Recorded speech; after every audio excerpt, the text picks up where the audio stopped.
Hello বন্ধুরা, আপনারা দেখেছেন হয়তো অনেক মানুষরাই অল্প সময়ে অনেক ধনী ব্যক্তি হয়ে যায়। যেন মনে হয় যে উনি টাকা কামানোর কোনো ম্যাজিক শিখে গেছেন। আমরা ওনাদের উপর বিশ্বাস করি না এবং ভাবতে থাকি যে নিশ্চয়ই ও কোনো ইল্লিগাল কাজ করে হয়তো। কিন্তু আজ কোনো ম্যাজিক বা ইল্লিগালের কথা বলবো না। আজ আমি আপনাদের বলতে চলেছি এমন একটি পথ যেখানে সাকসেসের 100% সিউরিটি আছে। সো চলুন শুরু করা যাক।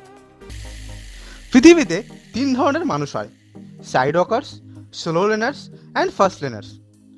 সাইড ওয়াকার্স থেকে কোনো ফিউচার প্ল্যান হয় না, কারণ এনারা লং টার্ম ভাবেন না এবং সাধারণত নিজের স্যালারির ওপরেই ডিপেন্ড করে থাকে। অনেক জামা কাপড়, জুতো, নতুন নতুন গ্যাজেটস, যেগুলি হয়তো ওনার সামর্থ্যও না, এবং এইসব ফালতু জিনিসেই নিজের টাকা নষ্ট করতে থাকে। এমন নিজেকে শো অফ করতে থাকে যাতে অন্যদের মনে হয় সে খুব ধনী ব্যক্তি, এবং ফাইনালি নিজের ফাইন্যান্সিয়াল সিচুয়েশনের জন্য অন্যদেরকে ব্লেম করতে থাকে।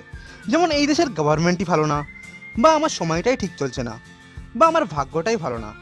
এনার সব প্রবলেম এক্সটার্নাল ফোর্স থেকেই ক্রিয়েট হয়, এবং এই জন্যে এখান থেকে বাইরে বেরোনোর কথা কখনো ভাবেই না। এই জন্য ওনাদের ফাইন্যান্সিয়াল ডেস্টিনেশন 3টি পিতেই থেকে যায়: পিস, পুয়ার, পাওয়ার্টি। যার কারণ হলো এনার ফাইন্যান্সিয়াল ইন্টেলিজেন্স। Solo learners. সাধারণত সোলো লার্নার্সদের লাইফ হয় একটি ভালো কোনো কলেজে পড়া এবং একটি ভালো কোনো জব খোঁজা, যেখানে আপনি অনেক টাকা কামাবেন। তারপর ওখান থেকে কিছু সেভিংস করে কোথাও ইনভেস্ট করা। দেন ফাইনালি আপনি যখন 60 বা 65 বছরের হয়ে যাবেন তখন মিলিয়নার হয়ে যাবেন। কিন্তু ভালো করে ভাবুন, যখন আপনি 60 বছরের হয়ে যাবেন তখন হয়তো আপনি এমনভাবে চলবেন বা এরকম। তো তখন আপনি মিলিয়নার হয়ে কী করবেন? এটার বা এটার বা এই সবগুলিকে।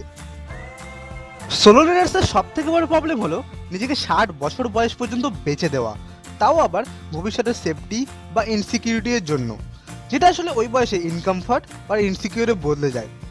সোলো লার্নার্সের চয়েস হয় poverty and settle for less life. এবার কথা বলি ফার্স্ট লেনের ব্যাপারে। ফার্স্ট লেন একটি শর্টকাটের মতো। এটাও হতে পারে যে আপনাকে রাতারাতি ধনী ব্যক্তি বানিয়ে দিল। এই জন্য এটাকে মন দিয়ে বোঝার চেষ্টা করুন। এটি সব থেকে ইম্পর্টেন্ট প্রসেস হলো মানুষের নিডসকে পুরো করেন। এর মানে আমি এটা বলছি না যে আপনি কোনো এনজিও জয়েন করে নিন এবং মানুষকে হেল্প করেন। এর মানে হলো এমন সার্ভিস প্রোভাইড করুন যার ফলে মানুষ নিজেই আপনাকে টাকা দেয়। এই লেনে চলতে গেলে আপনাকে আপনার লাইফে 4টি কুইক চেঞ্জ করতে হবে। তো চলুন দেখে নেই তাহলে। Quick change number 1: dump hope as financial plan. আপনি আপনার জব, ইনভেস্টমেন্ট এসব থেকে আশা ছেড়ে দেন যে আপনাকে হয়তো কোনোদিন ধনী ব্যক্তি বানিয়ে দেবে। কারণ রিটায়ারমেন্টের পর যখন আপনার বয়স 60 বছরের বেশি হয়ে যাবে তখন ওই টাকা পয়সা আপনার কোনো কাজে লাগবে না। Make time your ally, not enemy. নিজের টাইমকে ঠিকভাবে ইউটিলাইজেশন করুন। একে অল্প টাকা কামানোর জন্য নষ্ট করুন না, কারণ আপনার ওই অল্প টাকা থেকে হয়তো ওই অতগুলো জিনিসপত্র আপনাকে স্যাটিসফাইড তো করবে, কিন্তু কখনো ধনী ব্যক্তি বানাতে পারবে না। ধনী ব্যক্তিরা নিজেদের টাইমের ইউটিলাইজেশন ট্যানজিবল ভ্যালু ক্রিয়েট করার জন্য স্পেন্ড করে থাকে। মানে এরকম জিনিস বানানোর জন্য যেটা ওনার অ্যাবসেন্সেও নিজের ব্যাংক ব্যালেন্স বাড়াতে থাকে। ফর এক্সাম্পল, বই লেখা, ব্রডকাস্ট রেকর্ড করা, ইন্টারনেট ওয়েবসাইট বানানো, মিউজিক অ্যালবাম বানানো, এটসেট্রা এটসেট্রা। এই জিনিসগুলি 24 ঘন্টা ও 7 দিন কাজ করে, তাও ওনার প্রেজেন্ট না থাকলেও। Quick change number 3: quit chasing money, start chasing needs. বেশিরভাগ বিজনেসে ফেল হওয়ার কারণ হলো ওনাদের সেলফিশনেস। যেসব বিজনেস শুধু নিজেদের প্রফিটের কথা ভাবে তারা কখনোই সাকসেসফুল হতে পারে না। ওনারা এটা বুঝতে পারে না যে মার্কেটে ওনার পার্সোনাল লাইফের জন্য কোনো কিছুই পরিবর্তন হয় না। No one care about your Ferrari or your beautiful home. আর যেসব বিজনেস মানুষের নিডসকে পুরো করে ওনারা সাকসেসফুল অবশ্যই হয়।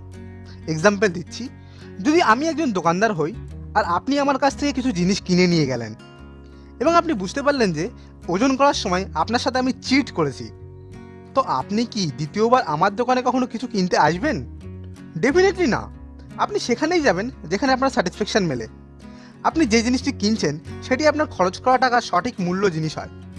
আপনি নিজেই নিজেকে প্রশ্ন করেন যে আপনি মানুষের জীবনে কিভাবে আরও উন্নত করতে পারবেন যাতে সে নিজেই আপনাকে টাকা দিয়ে যায়। Quick change number 4: escape the ceiling and enforce the floor.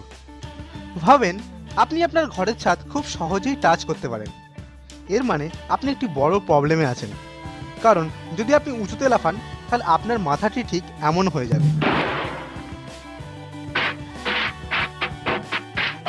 এই জন্য আপনি যেটাই করছেন সেটাকে ভালোভাবে বুঝুন যে আপনি ওখান থেকে কত টাকা কামাতে পারবেন। যেমন যদি আপনি কোনো অ্যাপস বানাচ্ছেন তাহলে ওটাকে ভালোভাবে স্টাডি করে নিন যে আপনার ওই অ্যাপসের আইডিয়া কতটা ইউনিক, যার ফলে অনেক বেশি প্রফিট হয়। আফটার অল ওই একটাই জিনিস হয়তো আপনার লাইফকে চেঞ্জ করতে পারে। এটাও হতে পারে যে এরপরে আপনার কখনো কাজ করার দরকারই পড়লো না। রেনফোর্স দ্য ফ্লোরের মানে হলো সবসময় নিজের কাছে একটি ব্যাকআপ প্ল্যান তৈরি করে রাখেন, কারণ আপনার বিজনেস কারোর একটা ডিসিশনেই শেষ হয়ে যেতে পারে। এই জন্যে যে জায়গাটায় দাঁড়িয়ে আছেন সেটাকে ভালো করে বুঝে নিন, ওটা কম শক্তিশালী না তো। এখন 5টি কথা যেগুলি এই লেনে চলার জন্য আপনাকে সবসময় মাথায় রাখতে হবে: needs, entry, control, scale and time. So finally আমি এটাই বলবো, ফার্স্ট লেনে চললে সোলো লেনার্স বা সাইড ওয়াকার্সের সাথে কম্পেয়ার করে অনেক কম টাইমে অনেক ধনী ব্যক্তি হওয়া যায়, যার উদাহরণ অনেকেই আছে, যেমন Mark Zuckerberg, Alexander Graham Bell, etcetera etcetera. এটা ঠিকই যে এই পথে চলা অতটা সহজ না, বাট এর অস্তিত্ব আছে, কারণ আপনার জীবনে সবথেকে গুরুত্বপূর্ণ বছরটিকে বাঁচানোর দরকার। সো বন্ধুরা, এই ভিডিওটি আপনাদের কেমন লাগলো আমাকে কমেন্ট বক্সে অবশ্যই জানান। ভিডিওটি যদি ভালো লেগে থাকে তাহলে লাইক করুন, সাবস্ক্রাইব করুন এরকম আরও ভিডিওর জন্য।